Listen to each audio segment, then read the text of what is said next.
Welcome under the baobab tree. I am so happy you're here with me. We have arrived at the last episode of season 2. Please let me know what you enjoyed about this season and feel free to share topics or questions with me that you would love to hear me talk about. Yes, today we're going to talk about the fear of failure. A lot of people know this reality. Like fears in general, but especially the fear to fail, the fear that when you try something or do something, it will go wrong or it won't work. It's such an important thing to talk about. So, here we go. When I was around 8 or 9, I remember I was going to do a presentation in front of my classmates. I always was a good student. I had prepared everything. I had practiced it at home. My mom had encouraged me. In a way, you could say it was perfect. But when the day came for that presentation, I had these butterflies in my belly that were uncomfortable. I was nervous. I had this mixed feeling of being excited and wanting to do my presentation, standing in front of my classmates and teacher. And on the other hand, I wanted to run for the hills. Man, was I scared. I was so worried I was going to forget something or say something wrong. Or even that the whole presentation wouldn't be good, or that classmates would be laughing at me. As my skin color is brown, my classmates couldn't see I was blushing, but everything inside of me was screaming. I was so scared. Well, I did a presentation and it was good, and I felt happy afterwards. But also the feeling I needed to process, almost as if I did a bungee jump or something. I learned a lot about the topic I did my presentation about. I learned more about how to do a presentation and about how to persist even though I'm scared. But what did I learn about fear? And what did I learn about failure? I realize now that nowhere in my upbringing I learned how to fail properly. Of course, I heard 1,000 times, oh, it's okay, we make mistakes. But that was more often already after something happened. I didn't learn beforehand how to fail. Like I didn't learn it as a skill or something. And after something happened, I also didn't learn how to properly deal with that failure. Failure wasn't looked at as something normal. It was more looked at as, oh, wait, oh no, that happened. Or, that's okay. These things happen. It's not ideal, but next time it will be better. So unconsciously, I learned that it needed to be better, or that the failure was a mistake that needed to be corrected or even avoided. Says who? By who is failure defined? In this episode, we're going to talk about failure as a result of our own actions or non-actions. Because what is failure actually? I think we can agree that failure happens when something doesn't work out in the way we expected or when something was unsuccessful. But for me, this raises a lot of questions because what is success? And what does it mean for something not to work out? I believe failure actually has a lot to do with our mindset. If I'm trying to fix something in my house and it's not working out, I'm not able to fix it, well, yes, I have failed in fixing the thing. That's a fact. It's something we can measure. I'm not able to fix it. But if you think about it, not being able to fix that thing is not good or bad. The failure is actually neutral. What happens is that we have learned to attach a heavy or negative charge to failure. We wanted it so badly to work out. We expected that we could fix it, but we couldn't. And then we are disappointed or angry or sad. All very normal things to feel and something we can really give space for. But in our minds, we start playing a whole record of, I failed, I'm not good enough, I messed it up.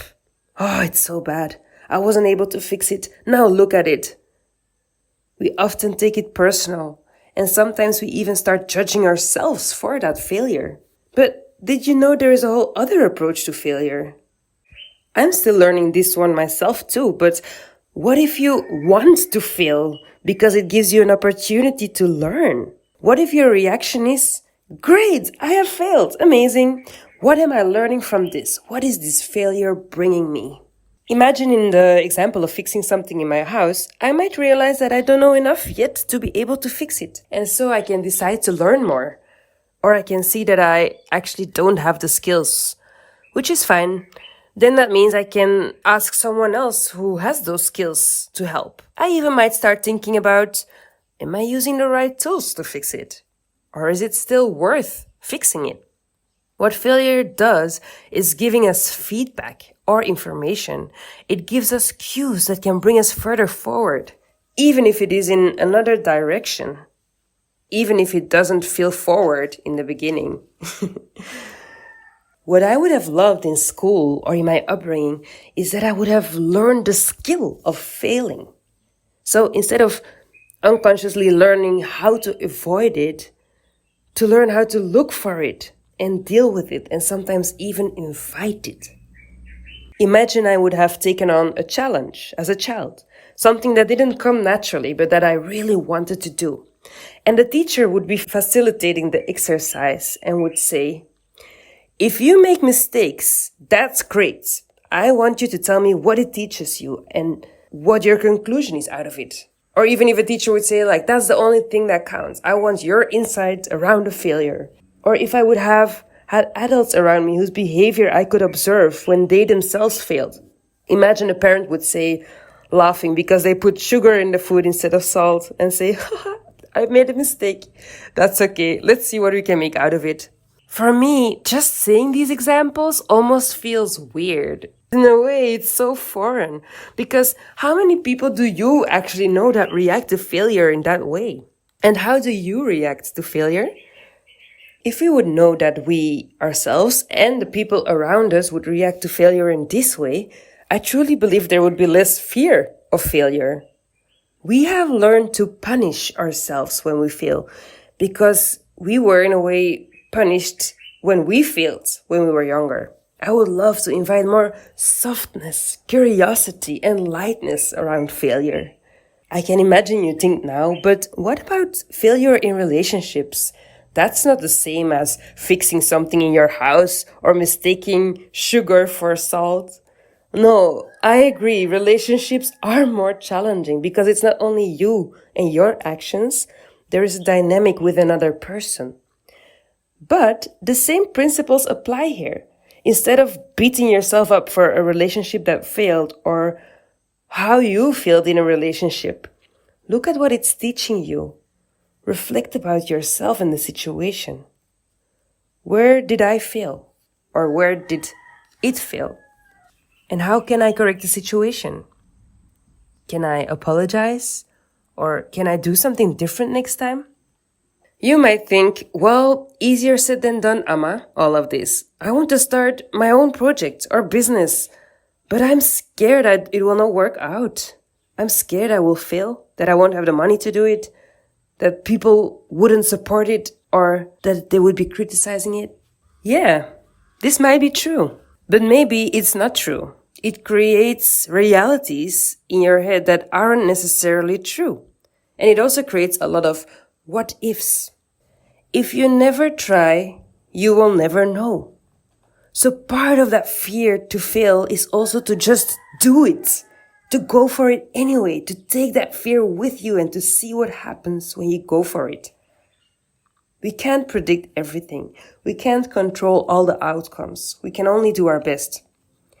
If we let that fear of failure run our minds, we will never get where we want to get or actually do what we want to do.